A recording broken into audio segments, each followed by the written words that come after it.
templo que en algún momento va a aglomerar a toda la civilización. Eso no va a funcionar así. ¿Se imaginan un sitio del que emana naturalmente la sal de la tierra, donde dominas los elementos cultivando lo que quieras cuando quieras y en donde controlas el agua con la precisión que lo haría un ingeniero el día de hoy? Eso y mucho más es el Valle de los Incas. Aprendamos de la grandeza de este sitio visitando 4 proyectos y al final de este recorrido descubriremos cómo fuimos conquistados por los españoles y por los árabes al mismo tiempo, solo que nunca nos dimos cuenta de eso. Pero primero lo primero. Imperio Inca. Año 1200 hasta el año 1533, pero hay que señalar que su apogeo se dio en los últimos 100 años. Su territorio se extendió desde el sur de Colombia hasta el norte de Argentina y se calcula que llegó a tener una población de más o menos unos 10 millones de habitantes. Así que si lo pensamos un poquito, esto es el equivalente al Imperio Romano, pero en Sudamérica. Como en todo imperio, hay un centro, y el centro era Cusco. Cusco quiere decir ombligo. Este era el ombligo del imperio para esta civilización inca. Como es bien sabido, cuando llegaron los conquistadores, ahí comienza el fin de la civilización inca.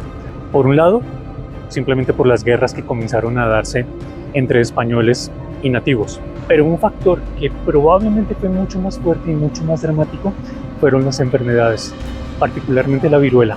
Esa enfermedad se extendió como ninguna otra en el territorio americano y prácticamente que acabó con los incas para siempre. Afortunadamente no todos perecieron y es por eso que hoy en día aún estas civilizaciones las podemos encontrar aquí en el Valle Sagrado y en todo Perú.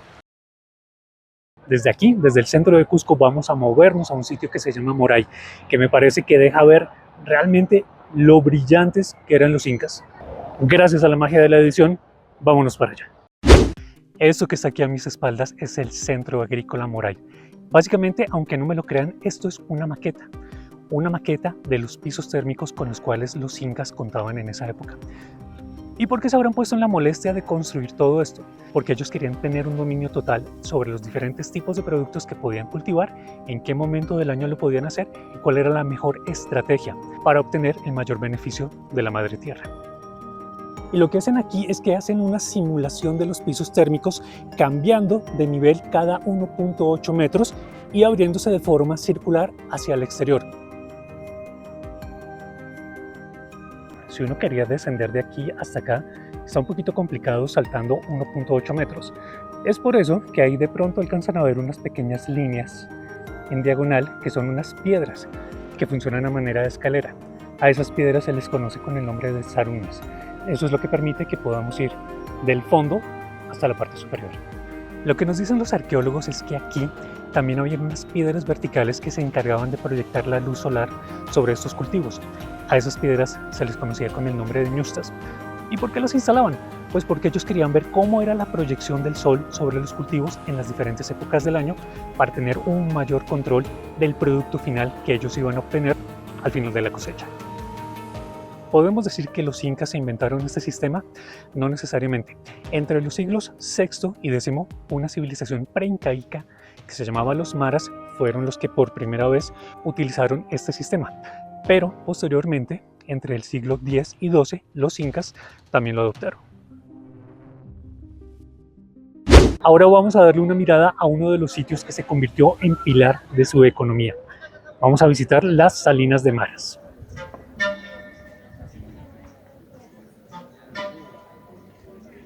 Estas son las famosísimas Salinas de Maras.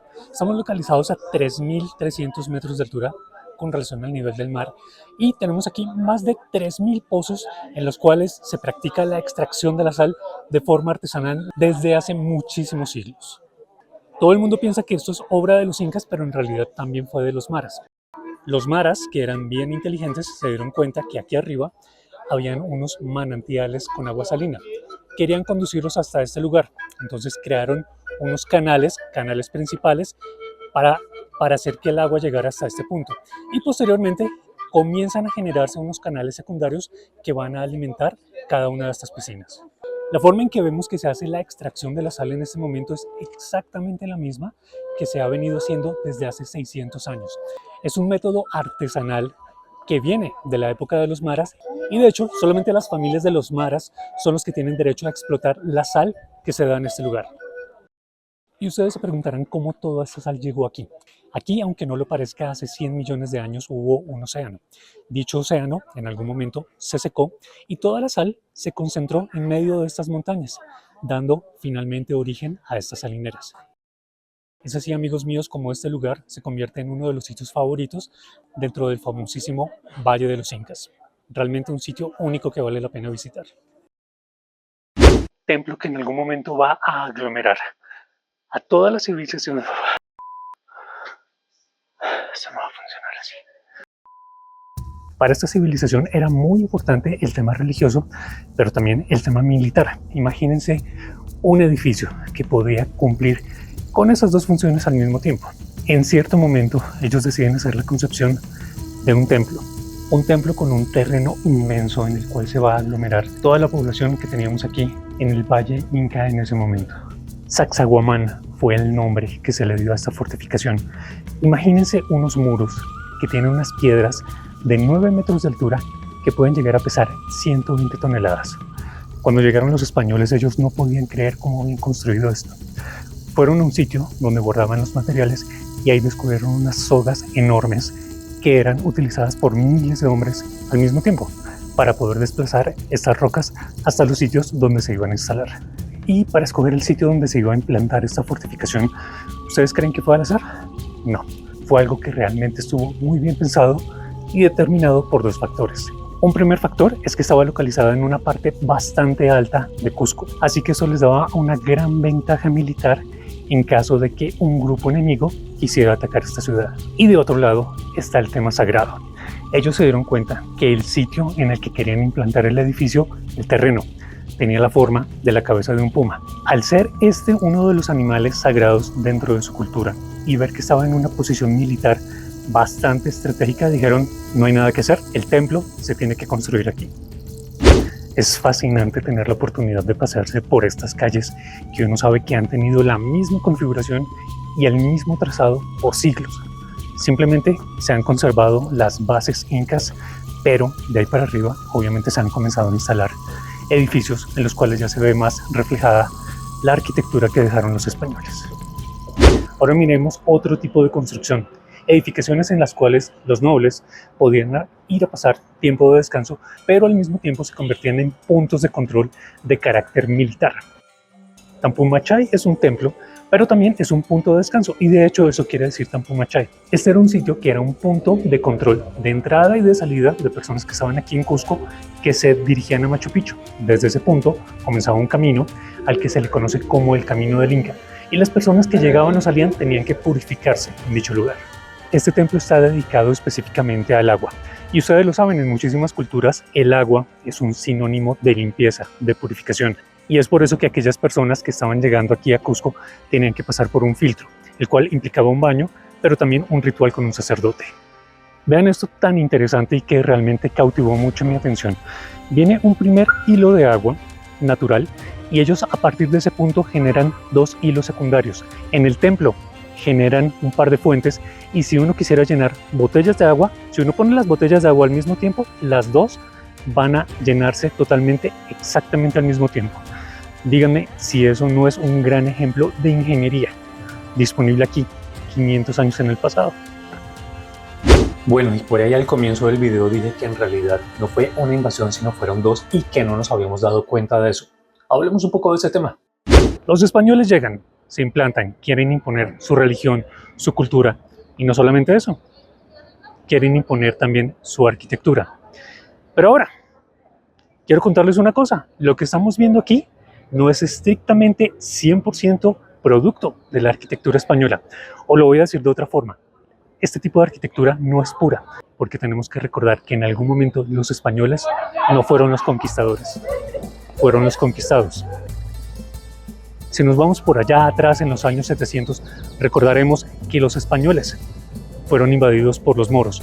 Y esto no es que haya durado 1, 2, 3 o 10 años. Estuvieron instalados ahí 8 siglos. Imagínense 8 siglos para transmitirle a los españoles montones de elementos culturales de todo tipo a la cultura española. Así como para contarles rapidito, los árabes llevaron a España la naranja, el limón, el algodón, el café. Muchísimas gracias por el café y muchísimos elementos de tipo arquitectónico, como por ejemplo este que están viendo aquí a mis espaldas. Este es el Mash Rabilla o Shanshul, un elemento arquitectónico original de los árabes en el cual se hace una extensión del edificio hacia el exterior de la fachada, como se dan cuenta en madera. Estos ya han sido un poquito transformados con relación a la versión original, porque la intención original es que la persona que está adentro puede ver a los que están afuera, pero los que estamos afuera no podemos ver a los que están adentro. También se podían encontrar en los patios interiores de ciertas edificaciones. En este caso, pues hemos visto cómo, por el tema turístico, obviamente aquí lo que queremos es ver hacia la plaza, y es por eso que toda esta parte es translúcida y tiene ventanas que dan al exterior. ¿Se ve bien? ¿Se ve mal? A mí me parece que se ve muy bien. Ahora, si los árabes nunca hubiesen invadido a los españoles nunca hubieran adaptado esos elementos. Y si los españoles nunca hubieran llegado por acá, nosotros nunca nos hubiéramos beneficiado de este tipo de arquitectura. Ahora, ¿es que con eso estoy tratando de defender las invasiones de una cultura u otra? Por supuesto que no, pero pues es algo que ya pasó, estamos en el presente y tenemos es que apreciar todas esas cosas que han enriquecido nuestras diferentes culturas en el día de hoy. Ahí rapidito les mencioné solamente el ejemplo del Mash Riba, pero hay otros elementos arquitectónicos que también fueron incorporados, como los arcos de herradura o los elementos de carácter geométrico que vemos en muchísimas cerámicas.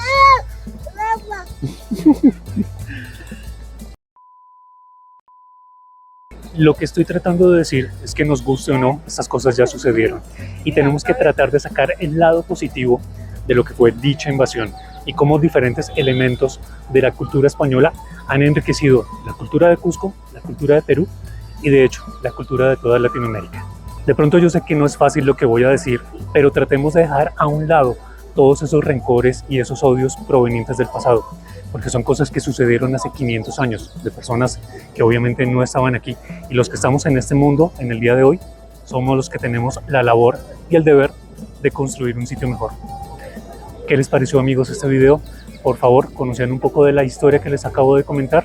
¿Sabían que Cusco es muchísimo más que Machu Picchu? Por favor, déjenmelo saber en la caja de comentarios y nos veremos a la próxima.